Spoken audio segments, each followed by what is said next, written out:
Hello, everybody, and welcome to the January edition, January 2023 meeting of the Wisconsin chapter of the National Railway Historical Society. And I'm Mike Uhas. I'm your outgoing president. And joining me here is Keith Schmidt, who's working the Zoom room. Our meeting program will be Thomas Hoffmann, who will be giving us another one of his 20-year lookbacks, which he's been doing for how many? Oh, God, I know, since at least the 80s, Since the 1980s. 1987, probably. He started doing these figures in 1987. So every year since then, he's turned the clock back 20 years or so. So tonight will be another edition of that, looking back at 2002. So just a couple of announcements to get started here. First of all, to all members, I sent you an email the other day that had some information regarding the NRHS Rail Camp. They're back on again this year after a couple of years COVID hiatus. And I'm going to put somebody on the spot here who was not expecting to be asked to speak today, but I am going to ask my friend Tony White, Tony is the president of the National Railway Historical Society. He's also a member of the Wisconsin chapter, lives in Connecticut at the moment. And Tony, would you come forward, Tony, please, and talk a little bit about the NRHS Rail Camp, please. Well, the NRHS Rail Camp has been around for 22 years now. We partner with Amtrak and Strasburg Railroad Museum and Pennsylvania Railroad Museum on the East Coast. And on the West Coast, we partner with Amtrak, Tacoma Rail, a couple of different museums, and new, since the last time we ran camp, was the Portland Heritage Center. And they are very wonderful people, as all of our other partners. And we expect to have a full complement of campers aged 14 to 18, 19, depending on when they get out of high school. And on the East Coast, we have 24 campers, and on the West Coast, we have 12. We're always looking for qualified people who are interested in becoming a counselor. And it's a long week, very little sleep, but a lot of fun and interest working with the children. Of course, to be a counselor, you have to go through an FBI background check and possibly other checks based on what happens with the background check. But all of the staff and all of the partners are happy campers, as are the children. That's wonderful. Thank you very much, Tony. Tony is our NRHS president and a member of the Wisconsin chapter. Appreciate that, Tony. And once again, I'm going to share that brochure that we sent out to members. This is available, information is available on the NRHS website, www.nrhs.com. And one of the things the chapter would like to do is we would like to sponsor a camper. If any of our chapter members know of a youth in the right age range who would like to attend either the rail camps in Tacoma or Newark, Delaware, please be in touch with me. We would love to provide some assistance to make that happen. It's a worthwhile program, and it's great. NRHS has started it up again, so that's a wonderful thing. Thank you, Tony. So once again, Tom Hoffmann is our meeting program tonight. Next month, February 3rd, is our annual business meeting. This is where we're going to take care of any business, have some reports from the various committees, and elect a slate of directors and officers. We are still looking for a candidate for president. So if you're interested, just talk to me about that. We want to make that happen.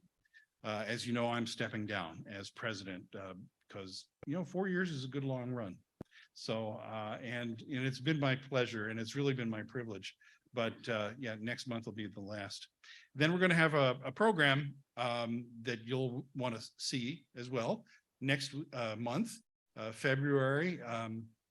Paul Swanson from the Lake States Railway Historical Association will be sharing some of their collection of photographs, primarily, or maybe all, taken by the late Harry Evans. Harry, as you may know, was a member of the Wisconsin chapter.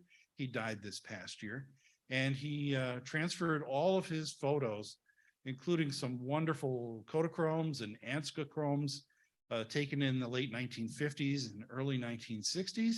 He transferred them before his death to the Lake States Railway Historical Association. And so they're going to be sharing some of Harry's work next month. And then there will be a slideshow, an online slideshow in February as well on the 21st.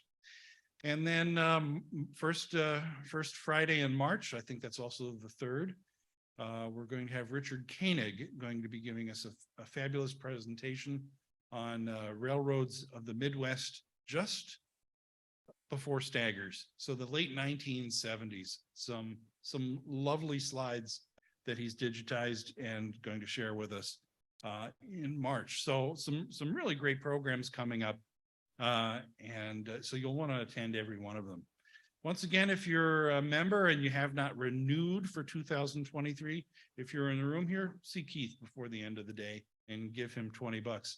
Otherwise, online at www.nrhswis.org. If you are not yet a member, we want you to become one. It's only $20. $20 is what I spent at the Chinese buffet today for lunch. And so it's a small price to pay to know that you can support the work that we do here, the programs we bring you here. So please become a member today if you have not so far. Thank you. And again, thank you to the generosity of our many of our members who have invested in, I was showing Ralph earlier before the program tonight, some of the audiovisual gear that we have here to make this program enhancement for the folks here in the room that can hear us. We don't have to yell and shout. So we have this wonderful audio system. In fact, unlike the House of Representatives, we have a speaker. I had to get that in. And a nice projector here and so forth. And this was all kind of important to get a lot of this stuff, the mixer, the various other equipment here, so we could bring these meetings to you live via Zoom, particularly helpful to the folks who are not within driving distance of Fox Point here in the basement. So we're going to get started here in a moment. Tom Hoffmann was the treasurer of the Wisconsin chapter for 1986 to whenever. When did Tara take over? Yeah, so it was the last couple of years. Forever. And a longtime rail fan. Now today in his retirement works a couple of days a week at Kalmbach Media. Works at 3 days a week in the library. 15 years. 15 years already. Not bad for a retirement gig. So that's wonderful. And so Tom is going to take over here. He's going to slide over into this chair and take us back to 2002. So would everybody give, please, a warm Wisconsin chapter welcome to Tom Hoffmann. Got enough light? I'm perfect. Good. Okay, thanks much to chapter for inviting me for yet another one of these 20-year look back. And I was commenting to the some of the folks that I drove in to Fox Point tonight and others that as I went through this, I'm seeing a trend. And what I commented on was a lot of these photos you could perhaps say I took these 2 weeks ago. Because in a sense, the change over 20 years now versus the change 20 years ago is a whole lot different. we've got basically the same railroads running today that were running in 2020, in 2002.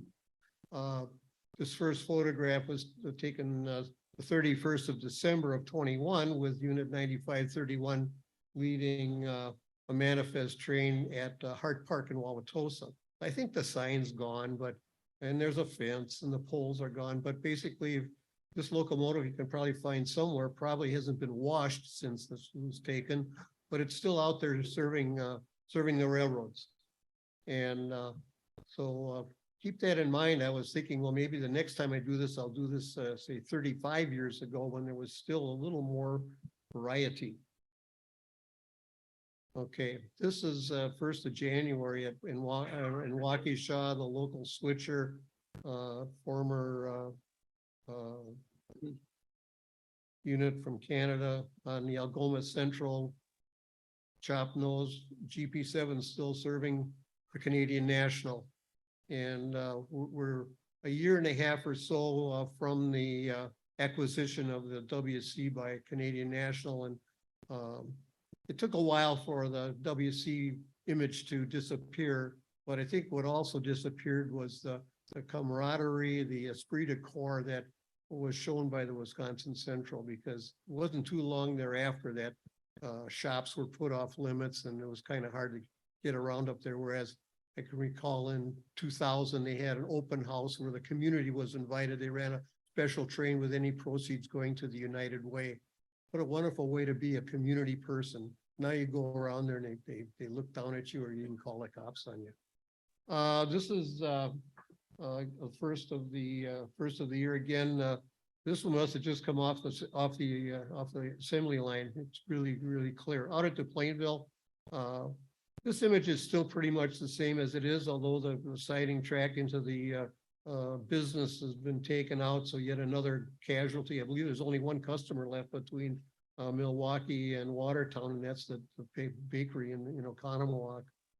Here you get I think this was train 185 with automobile parts and some frames heading west at Plainville. This is southbound the Plainville siding, which actually extends from Outpost 102 to 105 and a half, south of what we would call Town Line Road. Anyway, this is a southbound CN train with mostly hopper cars and with two of the ST 40-3s, I believe they are, still showing the Wisconsin Central colors. Okay. This photo was taken at Jefferson Junction, Union Pacific, local train being made up to head south towards Jefferson.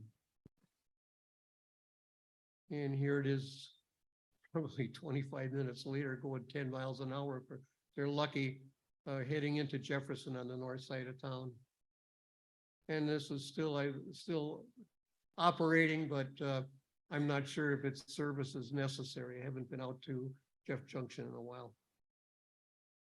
Okay, this is now April of 2002, and I'm on my way to Durand, Michigan for their slide program. They weren't into video yet.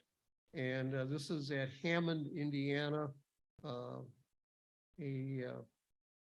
clean pair of actually three Norfolk Southern units heading a manifest train going east. This is still accessible today. It's a fan gathering point. I know last time I was there was myself and 6 others in our group, but there were other people from the local area that showed up to catch NS and Amtrak trains going through. This is train 44, the Pennsylvanian.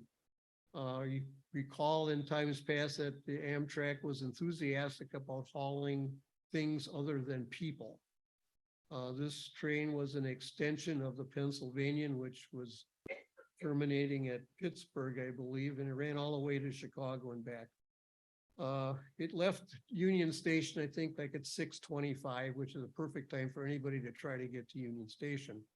And so the emphasis was on material handling equipment. There were 3 cars dedicated to passengers, and the rest was all either Amtrak cars or containers, whatever. You had it, you took it, they just dealt with it.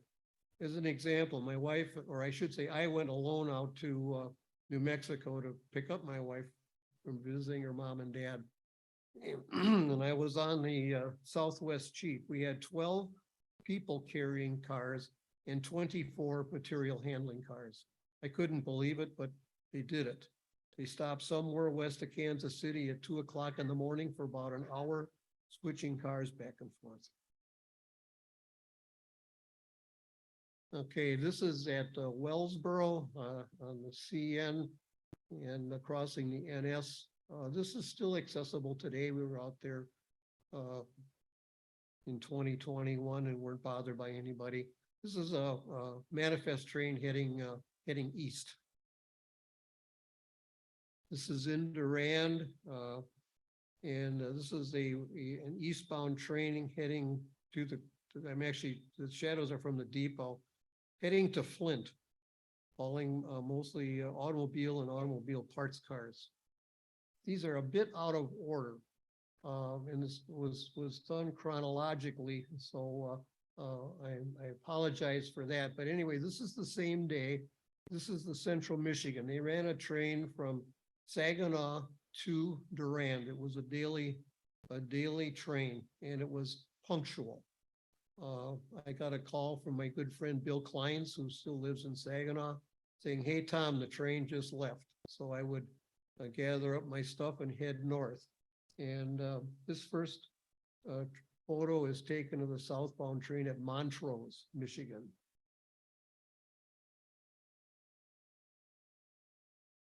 Second photo is a place called Brent Creek. And they poked along it between 25 and 30, and there was a paralleling road that made it possible to catch them at most of the grade crossings. The next one is at Flushing. Depot still stood at the time, and they're making their way through town. This is at Lennon. Lennon was the first, actually the first place that the Durand folks met because it got too big for somebody's basement. Nowadays, sometimes their meetings will have as many as 70 people, and they meet in the community room of the Durand Police Department. And their next meeting will be the end of January, the last Saturday. They meet 3 times a year, and they do outstanding programs just like we do here. This is coming into town, north side of town at Oak Street. The signal protects the access to the Canadian National, former Grand Trunk, and sometimes they'll park the train for a while out of town on the other side of Oak Street, awaiting permission to enter town. When they do, they make a swing from south to east, go past the depot, access the Grand Trunk, and then back into the yard there, the former Grand Trunk yard. And here they're in the process of doing that. This is another eastbound train, just east of the depot. The track on the left is the access from the Flint. I don't know if it was the Flint subdivision in those days to what's called the Holly sub today, which goes to Detroit. Here a train is coming in to do work in the yard, so it has to access the Holly sub before it backs up into the yard, which was what they're doing here.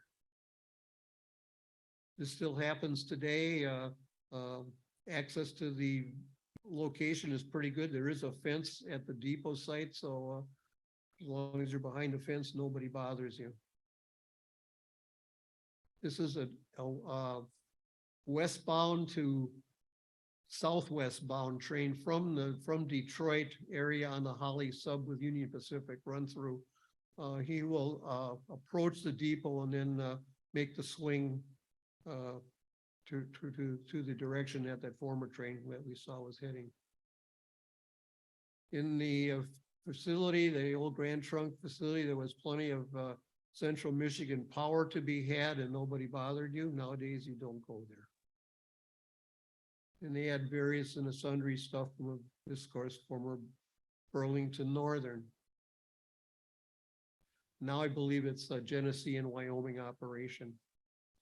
Okay, this is taken in Oconomowoc, April of 2002, heavily powered eastbound manifest train at Lapham Street.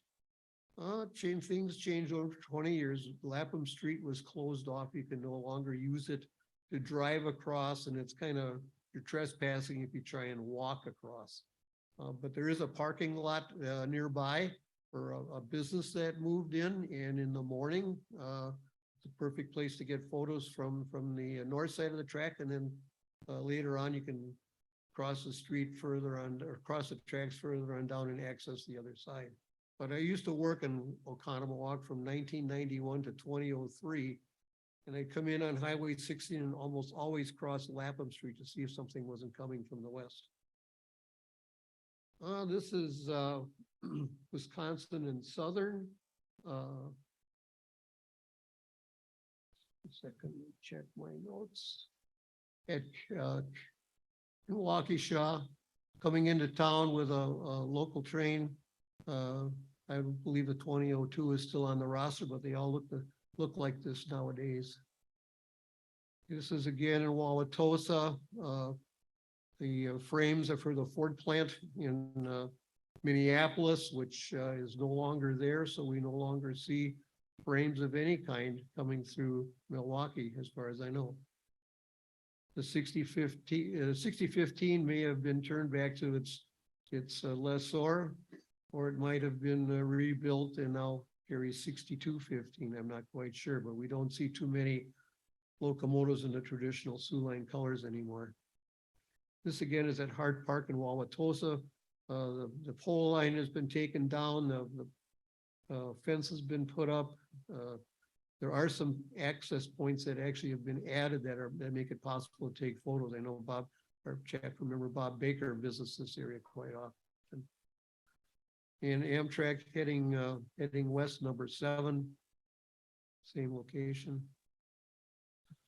WSOR acquired SD 40-2s around this time. I would say maybe a year or maybe 15 months earlier. And this is one of the first of the ones that were repainted from the blue and white GMDX or whatever they were colors into traditional WSOR. This is at Plainville at Pebble Creek. And this is kind of treed in now. You can't get a shot like this too well. Here's a rock train heading south at Plainville again, north of the crossing, probably milepost 103.5. These trains still operate under Canadian national auspices. I don't think they're quite as many as there used to be, but they still operate in the months when they're doing gravel work. A lot of these trains go to, I believe it's Libertyville, or not Libertyville, Grays Lake. Another southbound manifest, he's at near Town Line Road, which actually we're in the city of Pewaukee. Over on the other side is the town of Lisbon.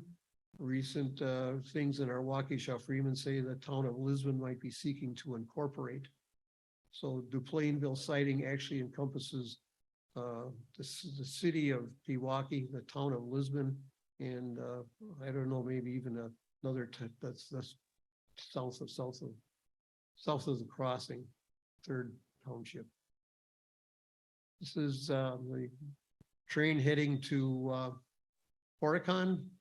At the time it was called the JH. This is a little ways north of Town Line Road, heading to the point where the 2 tracks come together and they proceed on the single track north. This practice is still pretty much the same, although a lot of the WSOR traffic through our area is at night. Saturday mornings are a good opportunity to catch the southbound train, usually before 7 o'clock, between say 7 o'clock and 10 o'clock in the morning. This is train HAGB at Plainville, headed north, crossing the Canadian Pacific. One thing that has happened in the last, I believe in the last 2 years, maybe even sooner, is that the connection between the CN and CP has been taken out. I don't know when the last time was it was used. I actually did ride it on an Amtrak detour, which of course is impossible anymore. And I did recall a couple times that there were some Canadian National detours that utilized that, but it was obviously an expense that the CN felt they didn't need to absorb. Okay, this is on a one of several trips we'll see going to Rochelle, early spring. I believe this was like May, a mid-May trip. There was another one a couple weeks later. The Railfan Park is an excellent place to be safe. You get plenty of photo opportunities. This is an eastbound container or intermodal train, vehicle train, westbound UP. And in visiting this location, I haven't been there all as many times presently as I have in the past, but it seems like in many instances, there are a lot of kids there. And God knows we need plenty of young people to take the place of our old farts as we reach the end of the glass, sand in the hourglass.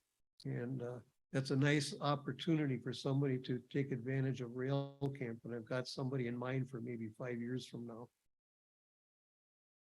Local train with power that, yeah, I still see stuff like this. Not too many patched SP units anymore, especially the big power. Heading east, coal, not as many coal trains as there used to be. Westbound with a SP patch. The coal train. And a lot of these units are still around, and many of the Union Pacific heavy power has been upgraded. And so the numbers changed, but the outline of the locomotive is different. They've got a different herald now on the front, replacing the wings. And in traveling to South Dakota, we take Highway 30 through Nebraska and Iowa to get to Columbus and then access the coal line at Grand Island. A lot of the UP power these days is filthy. It's just, I don't even bother taking a picture of it. It's just, I don't know what, if they ran out of money for paint or what, but we don't see a lot of new stuff.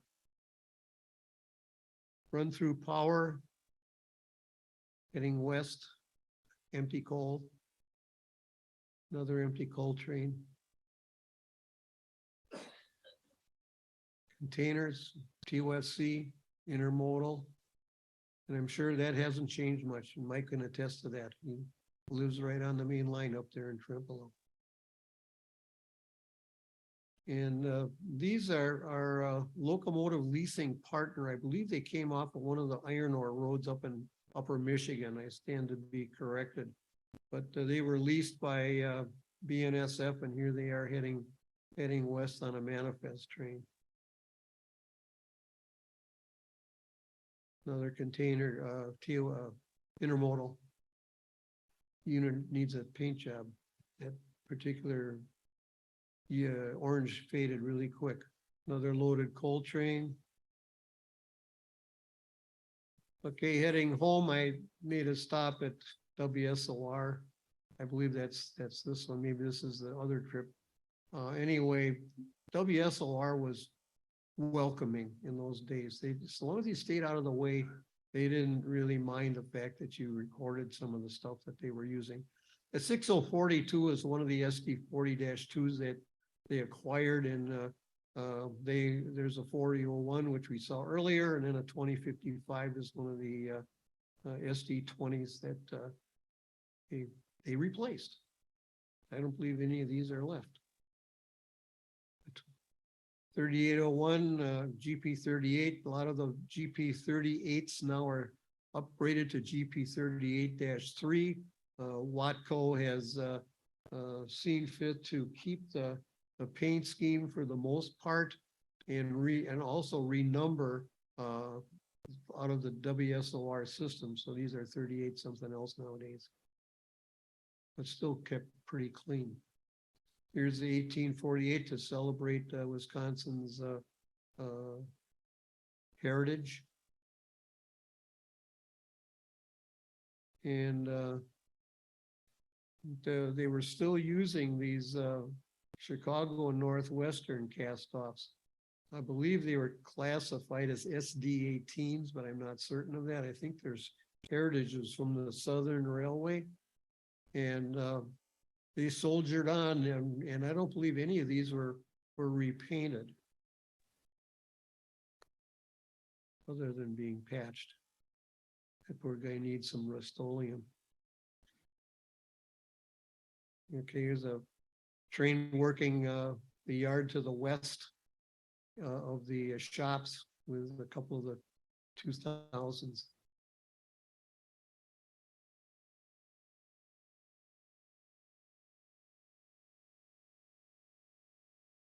Same location, working the yard area around the shops facility. Okay, in those days, the General Motors automobile plant was still operating. And I believe the Union Pacific had 2 manifest trains in each direction, a local in each direction, and also they had transfer runs. Here's one of the, I think these are MP15s that they utilize for service in town. Again, patched, Chicago Northwestern numbers taken out, UPY number added, but other than that, same old, same old.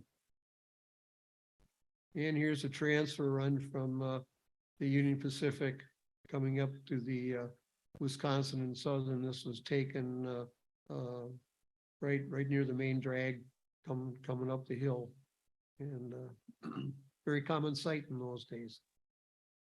This is some of the power that was stationed at the facility adjacent to the automobile plant, General Motors automobile plant. And this is a train being made up to run to Clinton Junction. See all the yard tracks, and of course, none of that's needed nowadays. I believe there's a lot of car storage there. Okay, here's the train ready to head out. That's, I believe that's Highway 11. And find my notes to make this a little more meaningful. Leaving the yard. This is Reed Road, heading southbound out of town towards Clinton Junction. Okay, we went again to Rochelle. This is out of order. This is at the depot site, eastbound train. The depot's long gone, unfortunately. This was a very, very great place for photos with a water tank in the background, the depot in fairly decent shape, and a train heading by.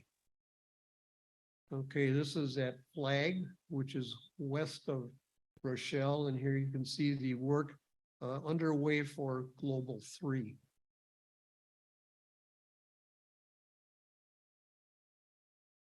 This is at Flag Center, eastbound container train on BNSF with a couple of war bonnets. Up the road at a place called Hemstock Road on the Illinois RailNet at the time was a place where they stationed their locomotives. It was really out in the middle of nowhere, and they don't do this anymore. And I'm sure they were maybe vandalized at one time. Of course, nowadays they got cameras and whatnot. But anyway, these were some CF7s that were stationed there for serving that line. I never saw them actually operate. There was always something parked here. There's the other one. That's now the Illinois Railway is what runs this. And they still do operate, but the last time I came down here, the tracks were really rusty, so I don't know how often they actually get up this way. Okay, this was later in the day, at the Union Pacific in Janesville. This is one of the trains coming in, one of the manifest trains to serve the auto plant. You see they got frames on the front. I believe they were building SUVs, they're Chevy Tahoes at the time. WSOR power in the yard. Okay, this is out of sequence. Again, this is in Waukesha. Canadian National utilized some of these Alstom leasers. I believe these were SD 40-3s that they kept the lease up from when Wisconsin Central was using them. And when the Wisconsin Central power was stricken from the roster, these also disappeared to other uses, and some of them were rebuilt or refurbished and are maybe still on the road as leasers. Okay, this is at Carroll Street in Waukesha. It's the train from Janesville to Horicon. You notice the barricades at Carroll Street. This is in the process of having that grade crossing shut down to automobiles. There were 3 crossings that were affected by this. There were some incidents involving trespassers and trains not heeding the crossing gates. And this, of course, there was no gates here at the time. And so the decision was made to make all the crossings horn being not used. And in the process, this crossing was closed. There still are issues here with Carroll University students trespassing to get from their residence to the classes. A little bit further north from that location. Okay, here is a train going the other way, CN manifest train. And you can see they've got the crossing protected from vehicle use. So it actually made it a place to park your car if you knew a train was coming. Still a good spot. Okay, they're still making trucks up in the Twin Cities. So here's a summertime view of CP westbound train. They got the air conditioning working, and looks like they're in for a good ride heading up to Twin Cities and route change at Portage. Okay, this is one that we won't see anymore. And why? Because that crossing or access to Plainville from CP to CN was taken out. This is the local train from Milwaukee to Fond du Lac, heading west at Highland, I believe, Highland in Elm Grove. This is in Pewaukee, an eastbound manifest train, mostly hopper cars at Oakton Avenue.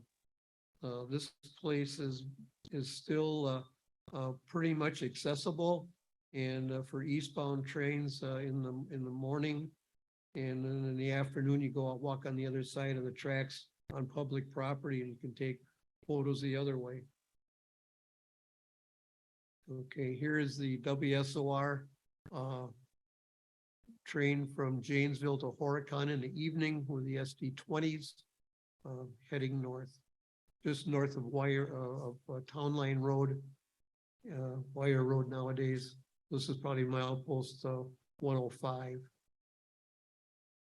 Okay, here's the same train in Waukesha at Main Street, heading north again with one of the SD20s and one of the newly acquired SD40-2s.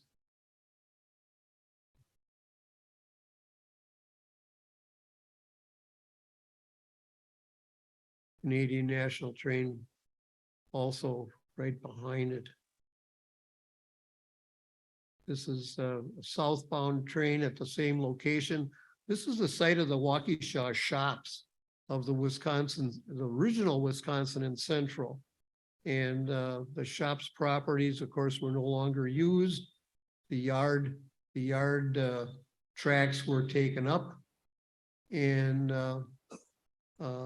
housing was put in on the other side. And so there's very little evidence of any Wisconsin Central presence other than the tracks, which are now, of course, Canadian National. This is 6 days later, another northbound WSOR train to Horicon. Okay, in middle of August, at the time my wife was still working for the school district and had the summers off, and her mom and dad were aging just like we all are nowadays, or some of us anyway. And so I told her, hey, why don't you go visit mom and dad, and I'll come down in August before you have to report back to the school district. Okay, that worked. So from the end of June until August, I was pretty much on my own. And I usually took the Amtrak Southwest Chief to Albuquerque, rented a car and drove down to Alamogordo and spent a week or so, and then we took the train back. And so what I would do is I'd take a early morning Amtrak to Chicago, put my bags in the locker, and then go on the BNSF route out to, this is at Riverside. Didn't want to go too far out of town, but anyway, Riverside had all the amenities with getting lunch and all that. And so I'd spend a day at Riverside getting photos of whatever came by. So this is a eastbound commuter train heading into town. Another one, rather photogenic location, and it still is that way today. And still very busy. Westbound intermodal with a war bonnet up front. SD 40-2s on a manifest train. And westbound commuter train. These locomotives are still in use, but they've all been upgraded with new paint schemes and heritage units and whatnot. So they still run a very busy schedule. Okay, this is taken out the window of the Southwest Chief at Raton. And currently, and after quite a few years, the BNSF does not run the Denver to Barstow manifest train. And they divert at Trinidad. Anyway, so this was probably a helper unit that was stationed to push trains up the hill towards Raton Pass. This was taken out the lounge car window, so there's a little bit of a brownish tinge, but can't get her anymore. Okay, this is in Alamogordo, formerly on the, well, it was always the Southern Pacific, but it was a route of the Rock Island Southern Pacific trains 3 and 4. And this was a local train called the Alamo Turn. And this is typical of one of the units that was there. This is also in Alamogordo. It's an westbound train, mostly auto parts. And for a while when it was, Rock Island was in its decline, there was very little traffic on this route.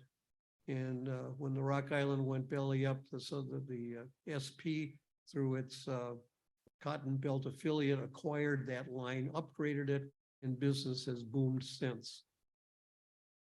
It's another manifest train, same day heading west. It's a plant that handles wood chips. Those things in the back are radio antennas, but the one customer handled wood chips. And you can see the hopper car off at the far left. What's the thing that looks like an airplane? Oh, I don't know. Maybe it was something that dropped off a plane that it's probably from Ukraine or something. It's Russian, I can tell. Oh, it's got a one of our ends. Yeah, this is Tarzan.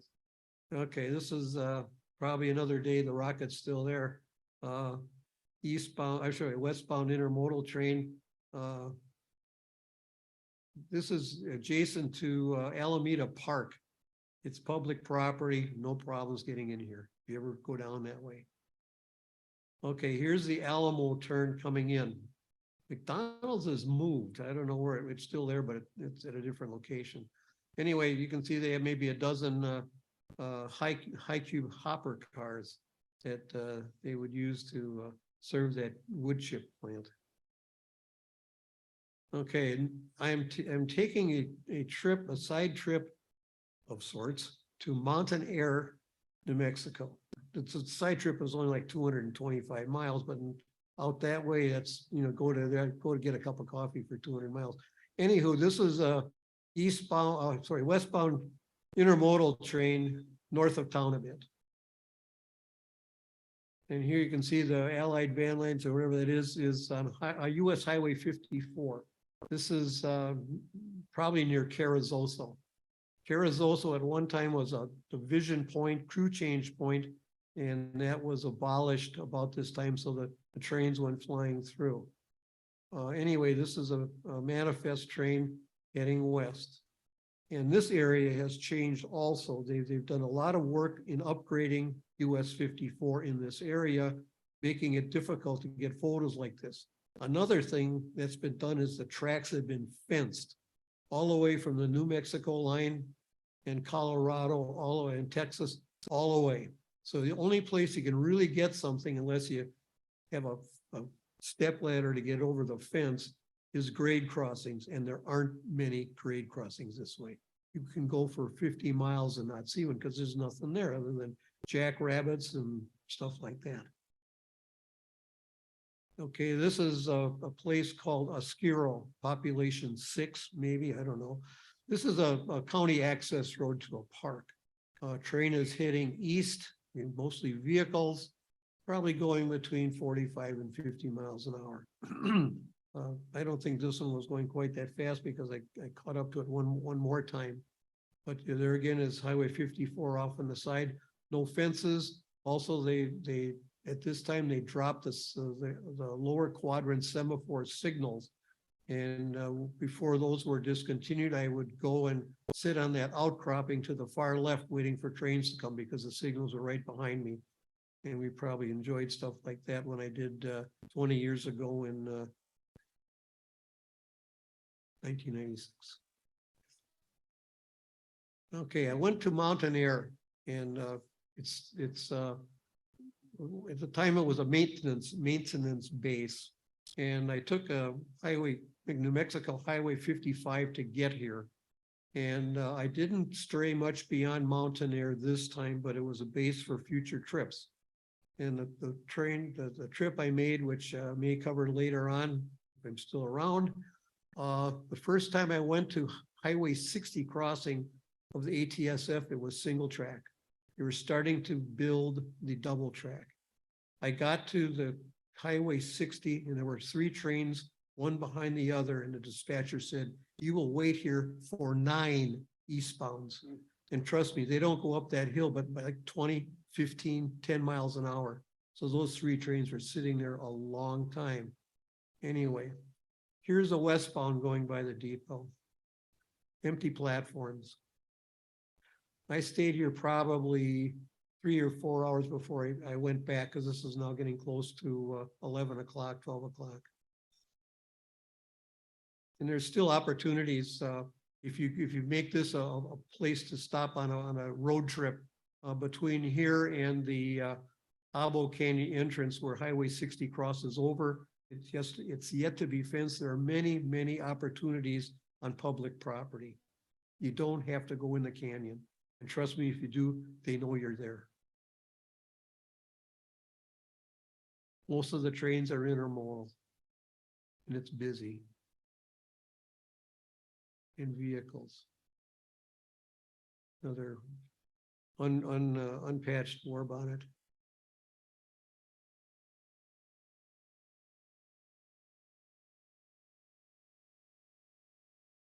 Okay, I'm heading back to Alamogordo, and this is a eastbound container intermodal train on the route of the. Somebody got to help me with the train. It was not a rocket. It was the Rock Island SP train, not the Imperial. It was the Golden State. Sometimes you can catch it. Anyway, here's another one coming east. And you see that big old thunderhead off in the distance. That probably was in Texas. Raising hell, a lot of hail and stuff. Made it back to Alamogordo, here's the turn with the loaded cars, fixing to head south to relocate the power. And that Thunderhead's still there. Albertson is, I think, is still there, but they got bought out by somebody recently. There you go. They're everywhere. Okay, we got the power turned around. They're ready to head back to make the hookup and head to El Paso. Well, we had to go home, and here's our flagship. You see, there are 4 locomotives. Why? Because of all that containerization stuff that they tied on the back. But, yeah, getting serviced. And Albuquerque was an interesting place. Now they've got that Roadrunner or New Mexico Rail Runner, I believe it is, a commuter service. So you got all that to you can even ride it. So Albuquerque is a good place to stop. Okay, back to Waukesha and our CN friends. Okay, this is east of Portage, heading east. I believe this is near Doylestown. We were heading up to Eau Claire for something, and I can't remember why. Okay, this is at Altoona. Our daughter went to school here for 3.5 years before running off to Alaska and getting married. And anyway, we would always stop at Altoona on the way up and on the way back. And strangely, the office was always empty. No one, maybe the guy was at the place across the street getting a cool one. Don't know. But they had plenty of power.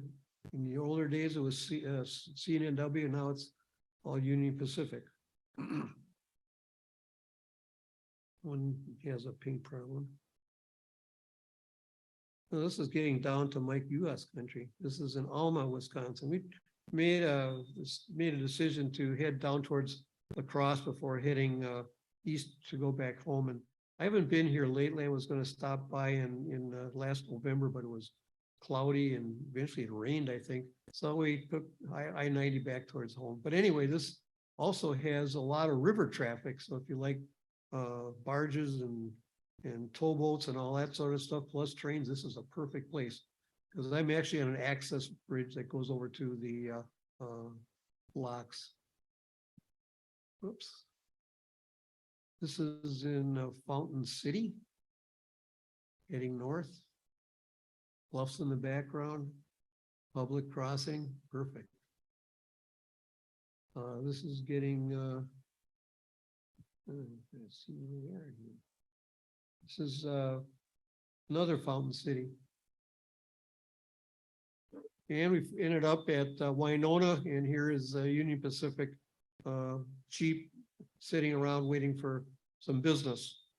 And that was basically the end of the day. So here we have back on the CN, and this is with Conrail power. They were heading to Janesville, and here we have train headed towards Janesville with 6042 liter, and it's going to get as far as Highway 14 and park the train until they're ready to yard it. So that's as far as the train went that day for that period of time. But they've had some interesting stuff. I don't think the 752 is still around. It's probably still working its part out at a grain elevator someplace.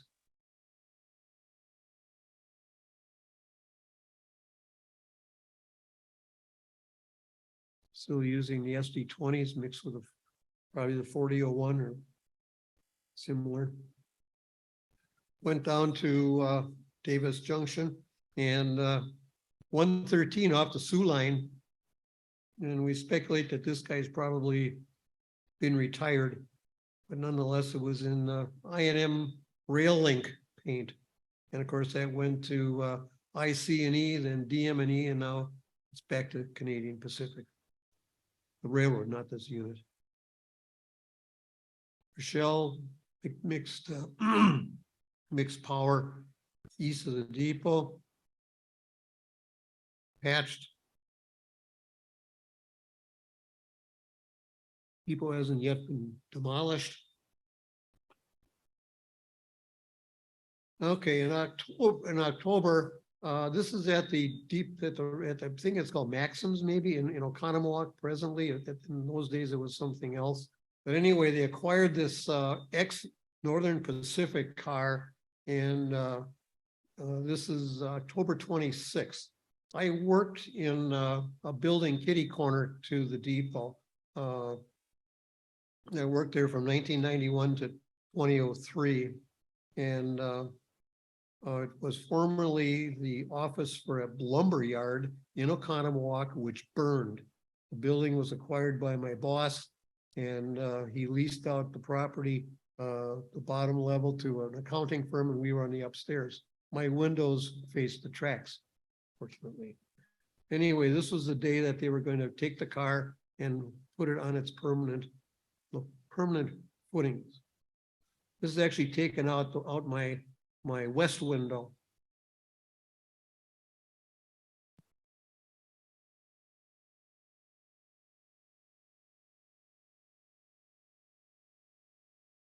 Forever there was a tree at this location. And one year it got hit by lightning and that finished it off. So it was kind of scraggly looking, and the owner decided he'd saw it down and put this railroad car in, and still there. I think you can lease it out for a meal. I don't know what the minimum is, but we tried doing it for a chapter event and it was too high. Jeff Marker couldn't quite get the price down. There's a CP train heading east going by this location.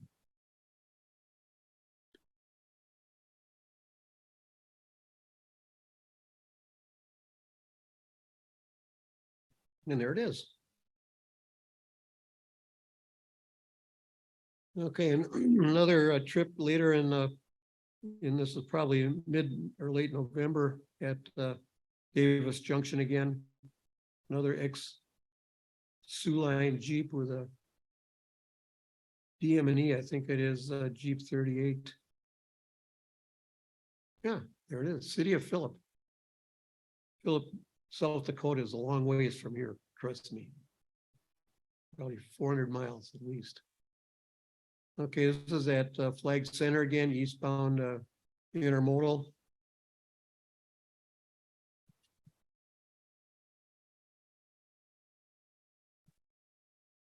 And this was local power of the BNSF had made or going to make a set out for the I&M rail link. The signal is their access to the main line. And this is coming into town on the east side at Highway 38. Guessing that good old depot. Hate to see those go. Okay, this is at on the east side of town. And the current day operation, Rochelle Railroad, is on the right, and the BNSF is on the left, obviously. Okay, here's another local move. I believe this train was heading up to Oregon. I don't believe it was the Mount Morris train, but that is the Mount Morris train in Mount Morris. And that's the last time I photographed it. Now I believe it's also either Watco or some other short line operator. Okay, this is a leased First Union X BNSF beater on a southbound train at 75th Street in Silver Lake. We're in the home stretch. Here's that rock train again. Waukesha. Two of the Alstom leasers near Frame Park heading south. This is kind of grown in, treed in also. Oh, falling airplane prop wash at Duplainville heading west.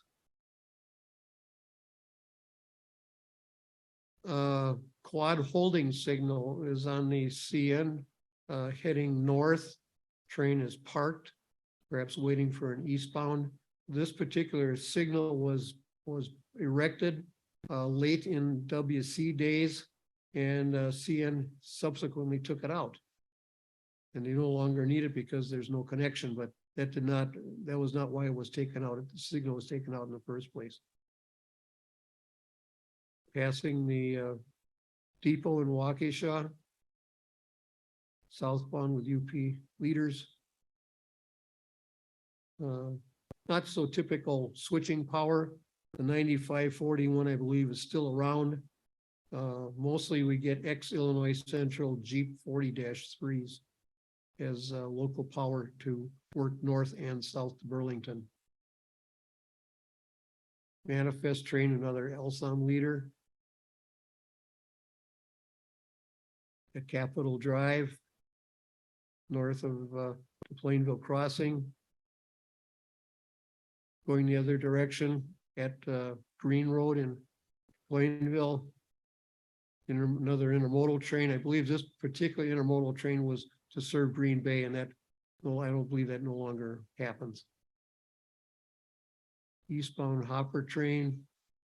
Siding to that business has been taken out just recently within the last year. So there's no longer any cars either stored or parked there for a customer. And I believe that business has changed its name 5 times in the last 10 years. At Plainville Road, the end zone is now, I believe, Doopy's Tap, still there. It originally was the post office. So it's been, that's a building that's soldiering on. I'm probably standing in property that's now full with cameras and whatnot. I haven't ventured east of that maintenance bungalow in the last 10 years. It's not worth it.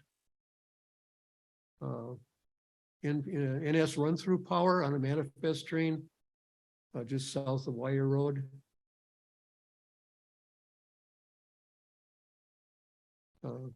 This is probably milepost 103.5. Again, this is treed in. I believe the wires are gone too, but this is a good place for getting eastbound or southbound trains in WC days and early CN. Northbound. Waukesha, local Union Pacific.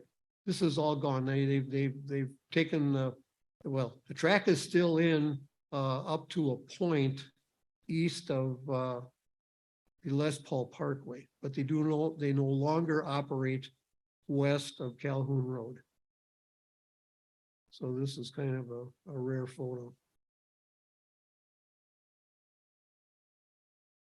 And as in the past, at the end of the program, we say farewell to the days of non-Amtrak trains. This is the last run of the City of Everywhere in Ogden, Utah, taken by Richard H. Byrne, my good buddy from Holland, Michigan.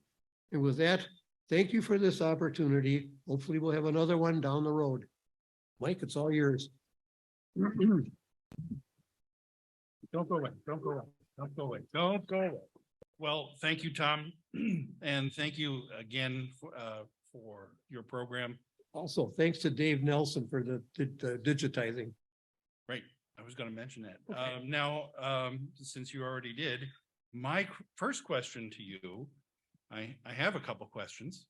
First question, let me just shut this thing here, and there we go, and here we go. Okay. We can both be on camera together. Oh, the technology, gotta love it. Yeah. So this, you eventually went digital. I went digital probably in Christmas 2009 was my first digital SLR camera. I had a point and shoot that I inherited from my son when they upgraded their stuff. So I started maybe in 2007 or 06. I thank my good friend Greg Maras. I acquired his slide camera, his Nikon slide camera. I still have 2 rolls of film. It's damned expensive. Yes, it is. You got to be selective. Mhm. I'm kind of a crotchety old fart. And so I only take stuff that's frontal lit and on a sunny day. And I've got film in the camera that I started back in October. And I got 7 to go. Okay, well, But yeah, I'm kind of late for the digital age. I've got quite a few photos, but I think when I'm on the wrong side of the grass, it's all going to go into outer space somewhere. the numbers probably will. Well, definitely.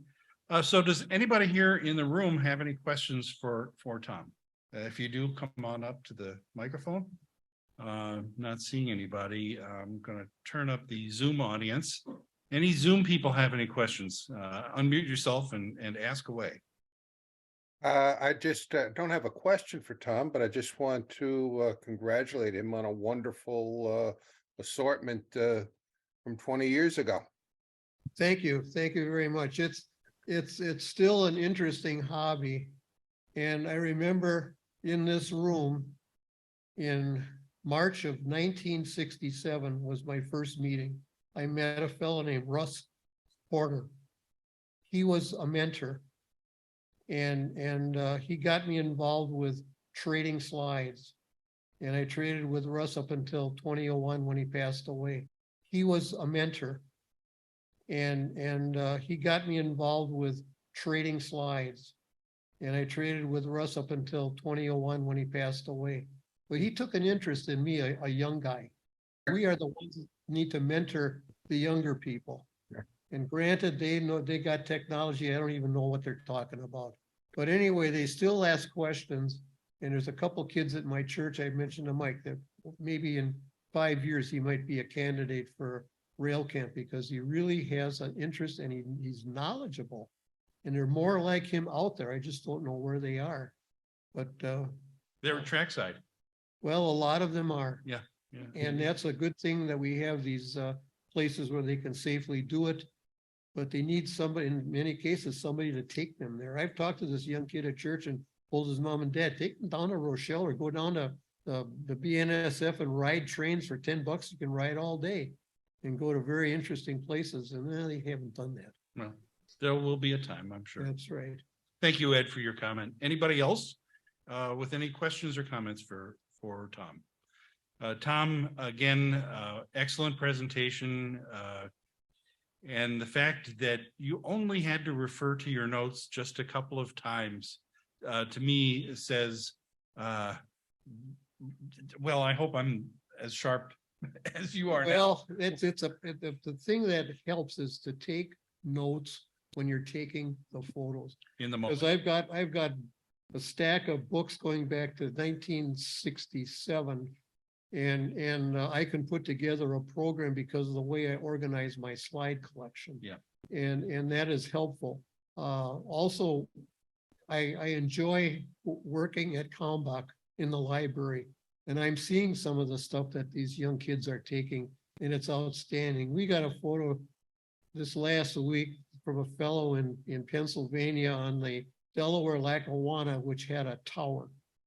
And come to that tower was in existence from 1913 to 1938. And I said, well, what went by there? And I looked in one of our microfilms from 1931 official guide, and there was only one railroad, Lackawanna. And it turns out that this tower was used to control a yard where they delivered ice.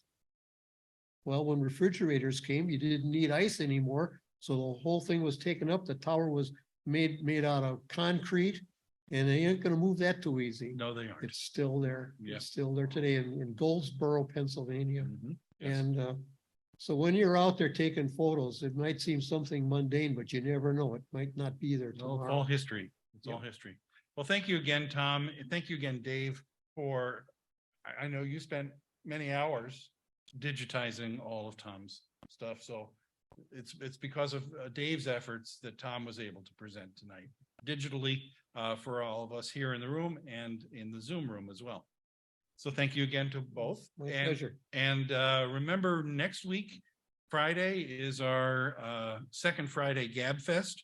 Ward Wells will be hosting that, and that'll be for members, and we'll be sending out an email to members about that this week. And with that, we're gonna shut down here. Thank you all. Have a great evening. Take care, everybody. Thanks, Mike.